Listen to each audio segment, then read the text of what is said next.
Hello there. What is going on, everybody? Today we're going to be talking about Battle Forces. AMG is likely getting very close to having some major news, and as a result of this, they have been sort of dropping little tidbits of information as we're going to talk about some of this, and I think it's going to be pretty exciting because Battle Forces are like kind of the next big new thing coming to Legion, and it's going to shake up the game. It's going to shake up all of the factions, and I think it's really fun to kind of speculate and look at what's out there. What can we kind of extrapolate from that and go forward a little bit with some kind of breakdowns of what has been dropped and what's likely to also come in the future.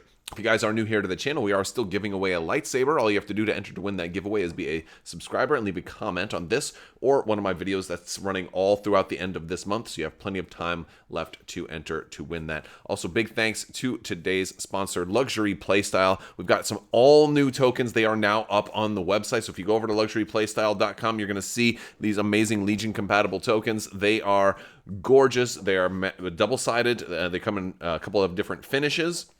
You're going to save 15% if you use code Crabbok VIP. Also, you're going to get a free lightsaber nunchuck token that's got the C on the one side and the 5 on the other side. Is great for marking damage in higher intervals and also marking maybe a commander or something else like that. Light side versus dark side bonus token if you use that code. But check them out. The bundles are up there now too, so you're going to love these tokens. Let's go hard and jump into the rest of the video. So a couple of things. They've been having some streams. And also, Will Schick and Will Pagani recently did an interview with Legion 99 for their podcast, and they actually dropped some interesting information. Now, a lot of what was going on, I won't spoil the whole thing because you should probably go check it out yourself if you're interested. But basically, there were some really nice insights into their backgrounds and how they kind of got into the game. But as far as like spoilery stuff, there was at least one kind of big spoiler that comes into the battle forces that are coming for Blizzard Force. Now, we know that the Shadow Collective is kind of going to be kind of like the start of everything that's coming. That's the one thing that really kind of got dropped in concrete. But we also know that they talked about they were going to be doing Blizzard Force and Hoth, the Echo-based defenders, and then also the 501st, and then also the droid invasion. Those were like the 4 that were initially spoiled, and then there's more. Like that's not going to be all of them. And so they talked a little bit about these, and they talked a little bit about the design process. And the big thing is that there's going to be a new unit type. And we don't know every battle force that's going to be getting this new unit type, but they did specify that Blizzard Force was kind of the case in which it came up. So it may be that only Blizzard Force is getting a new unit type. It may be that all of the other factions are going to be getting a new unit type as well. Or maybe this is just the first, or maybe this is just the instance that they chose to talk about it. Now, I know what you're thinking because, when you think of Blizzard Force, you think of AT-ATs, the AT-ATs, the heavy walkers. You definitely think of those.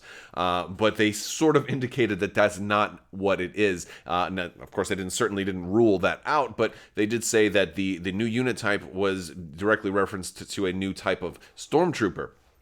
And so that kind of got me thinking, well, what could that be? And if it's a new unit type, does that mean that you'll need to get new tokens? And of course, since we do have Luxury Playstyle as a token sponsor, the cool thing about the Luxury Playstyle tokens again is that because there are individual tokens, you can add onesies and twosies. If a new symbol does come out on a token and then you do need more tokens, you can always just add 1 or 2 to your existing collection instead of having to buy a whole new set. So that's kind of a cool thing about that. Now, as far as what new type of stormtrooper this could be, this is interesting to me because I'm thinking, well, all right, how many types of stormtroopers could there be? Maybe a jet trooper, and like certainly jet troopers are something that I think should definitely happen. They're like all over the video games for sure. But and like there's the quote from episode 9, they fly now. Well, they've always had jet backpacks. So going back to the Clone Wars, there have been flying troopers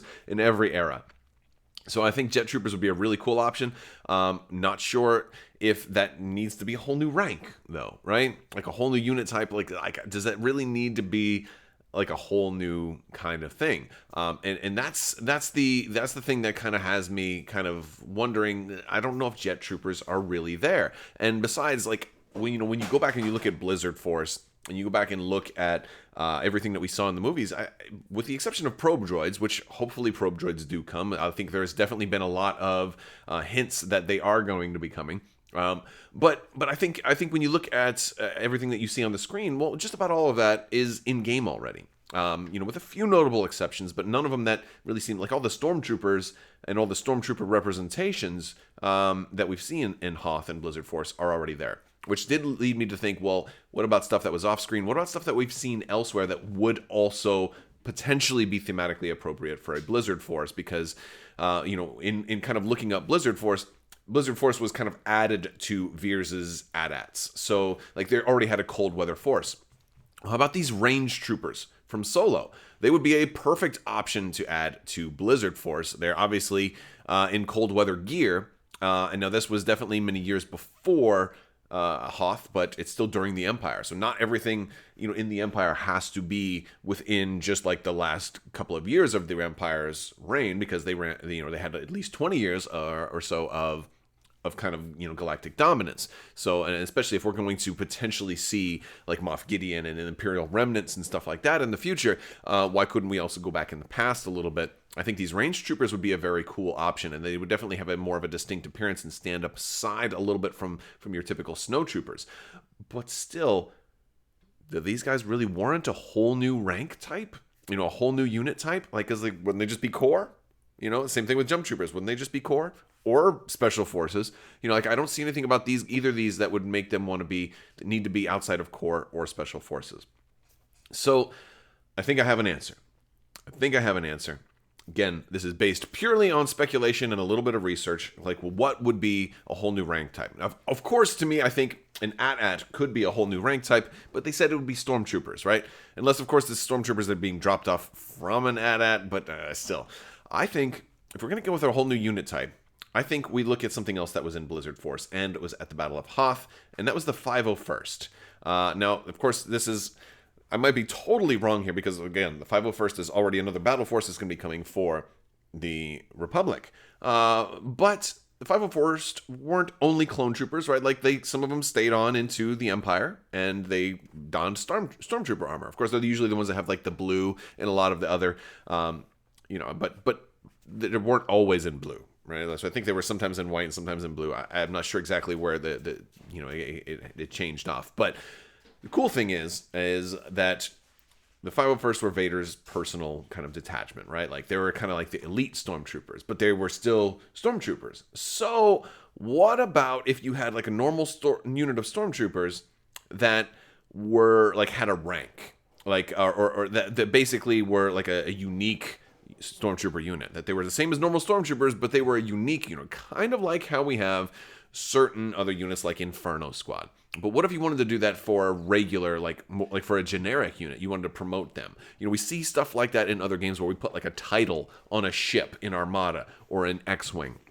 And so like they have titles for other ships. So what if you had like a titled stormtrooper unit that could potentially be maybe a little too strong if you just opened it up to every list, right? Or maybe it needs to be restricted. Maybe it'll be a new type of unit that you can have only one of. Maybe you can have only one titled unit, right? A unique type of unit. And 501st would be something kind of like that. And maybe there'll be other unique types of trooper units. And that would really work out well if you looked at especially the clones and all of the unique units they have there. Maybe if you wanted to make them strong, you'd be like, wait a second, they're going to be too strong.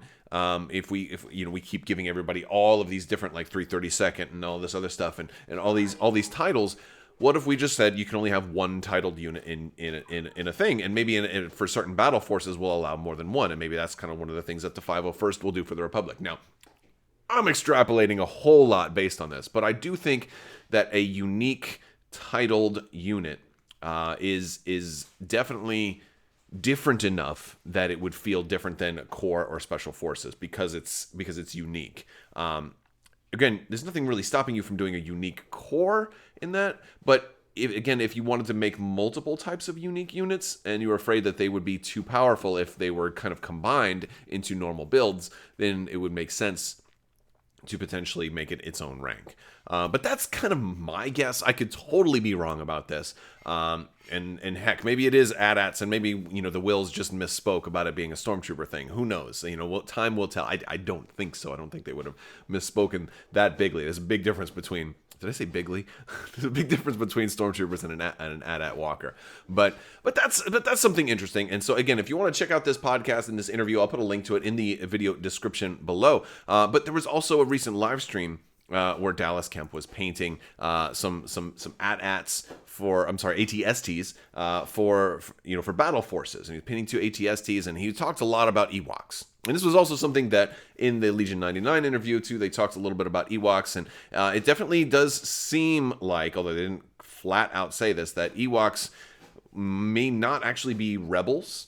I don't think they will be rebels, but I think they will be basically units that can only work in a battle force. Like you're probably not going to be able to take Ewoks and just kind of throw them into a normal rebel list. I think if you're going to run Ewoks, you'll probably have to run them as an Ewok battle force, and that will probably allow some rebels to go into the unit, but it may not be, whereas they're just a normal core that happen to also have a battle force. I have a feeling that they will probably be mercs, and that just kind of factors into some of the language that they use when describing Ewoks, and that they said something like you don't really see Ewoks go off world, and usually there are a couple of notable exceptions, but especially from the books. But generally, you don't really see Ewoks kind of just joining local militias and joining standing armies and stuff like that. So it does kind of make sense that Ewoks might end up being their own thing. Dallas was talking a little bit about that in the painting stream. Well, he didn't give any major spoilers. He did say that he says something along the lines of that he had seen them Ewoks, or seen some Ewoks, and so I wonder if that means that they're getting very close to actually, potentially coming out. I mean, I don't think they're supposed to come out until next year, but it could be that he's seen just the artists working on them, or maybe test prints, or it could even be close that they might even have some sample models in hand and ready to start doing painting streams to kind of promote the Ewoks. That could be a thing. I think I believe the Ewoks are something that AMG is creating in-house, separate from FFG, so they may want to may want to promote that quite a bit, as to say, hey, look, I know that Boba Fett is the first model that they've kind of done all within AMG, and so I think they're going to really want to kind of prop up these things to say, look, guys, here we can do it too. The baton has been passed, and we can do this stuff as well. Now, but a couple of other things that I kind of gleaned from the recent painting stream that AMG had is for one is painting 2 ATSTs. I think the fact that people have been running 2 ATSTs for a while, but he had 2 on stream, right? And it was specifically painting 2 ATSTs for battle forces. So I would definitely guess that Blizzard Force is going to focus heavily on basically on vehicles, and you're going to definitely be rewarded for ATSTs. You might even be able to run more than 2 ATSTs, but he didn't say painting 3. So I think that is kind of telling. So my basic guess here is that the 2 ATSTs kind of fits into both of the things that are coming soon with the Hoth battle forces as well as Ewoks. So I wouldn't be surprised if we do get some new command cards, because again, we do know that there's going to be special, because there's list building restraints on battle forces. We do know that there's also going to be new opportunities. There will be new command cards that are kind of special to that battle force. There may be new list building. Well, there almost certainly will be new list building opportunities to certain battle forces. I kind of got the feeling that a Wookiee battle force is also coming, because of all the Wookiee stuff that we've got right now, that they can easily just say, here's a Wookiee battle force. You probably already have all the stuff for it, or at least most of the stuff for it, and all you need to do is follow these new rules. And maybe it's that you don't need to have core, that you can run special forces, and all of a sudden now everybody's like, well, I need 6 Wookiees now and I only have 3. So all of that sort of thing may happen. I also wouldn't be surprised if Wookiees can go along into the Ewok battle force. I think that would be a really, really cool thing to do. I don't think it has to happen, though, but I feel like thematically that they would get along. I mean, Chewbacca almost certainly will be allowed to go into the Ewok battle force. I would certainly hope. I would want to be able to replicate. The Endor battle. Of course, the Endor battle is one of the things that kind of prompted, much of the initial art and design and kind of gameplay space for Star Wars Legion. So, I would imagine that most of what you see on screen will eventually be stuff that you can actually do. So I think if you're going to have Ewoks, you're probably also going to be able to have Han and Chewie, maybe even Jedi Luke, and probably Leia. And maybe that's it. Lando wasn't really on the ground there, so I don't know I don't think they would allow Lando, in certain things like that. And who knows, maybe contingencies would be a little bit broken with new command cards that come out for battle forces. So suffice to say, there's been some little breadcrumbs of information, and I feel like they're getting very, very close. Now, I know this is what you're asking, when are we going to get Shadow Collective stuff? When are we gonna? I mean, I know a lot of people with Book of Boba Fett being out there are kind of whetting their appetites.